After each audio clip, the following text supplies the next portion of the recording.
The leaders who spearheaded efforts to decriminalize the possession of small amounts of marijuana are criticizing recent lawsuits from Texas Attorney General Ken Paxton. He's suing 5 Texas cities, including Austin, over their marijuana policies. KVUE's Isabella Basco talked to the leaders who helped get these measures on the ballot. She joins us live in the studio tonight. Hi, Isabella. Hi, Darenisha. Texas Attorney General Ken Paxton says certain Texas cities decriminalizing possession of small amounts of marijuana violates Texas laws. But leaders behind these initiatives call Paxton's actions an anti-democratic move. The cities of Austin, Denton, Elgin, Killeen, and San Marcos have all decriminalized possession of small amounts of marijuana. Now, Texas Attorney General Ken Paxton is suing them. In a statement, he says in part, "I will not stand idly by as cities run by pro-crime extremists deliberately violate Texas law and promote the use of illicit drugs that harm our communities." Julie Oliver is the executive director of Ground Game Texas, which uses the petition process to decriminalize marijuana. In 2022, 85% of Austin voters cast their ballots in favor of the proposition. People deserve to have options.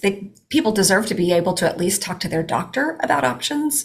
When other places have found that there can be safe cannabis use, we shouldn't have, big government stepping in and saying, oh, no, you can't do that. In San Marcos, about 82% of voters voted in favor of a similar proposition, along with almost 75% of voters in Elgin. Sam Benavides works with Mano Amiga, which worked with Ground Game Texas to collect signatures and get the measure on the ballot. And there are so many collateral consequences that come along with even a petty charge for possession of marijuana. With that charge on your record, you can, for students, lose your financial aid. A landlord can see that. You can struggle to find housing, employment. Oliver admits Ground Game Texas is still discussing whether they'll join any of the suits to defend it. In every city we've gone into, an overwhelming majority of communities of color are arrested for misdemeanor marijuana possession. There are just better ways to spend those finite, precious city resources. The city of San Marcos isn't commenting on the lawsuit. A City of Austin spokesperson told KVUE they are aware of the lawsuit, and the city of Elgin says it has yet to be served and doesn't have a comment on the pending litigation, but says despite voters approving a decriminalization proposition, the city council has not taken action to support the ordinance.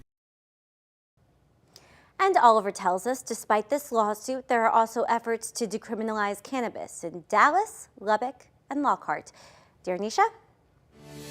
Isabella, thank you. And just a few hours ago, Austin City Council member Chito Vela weighed in on the Attorney General's lawsuit over Austin's marijuana policy.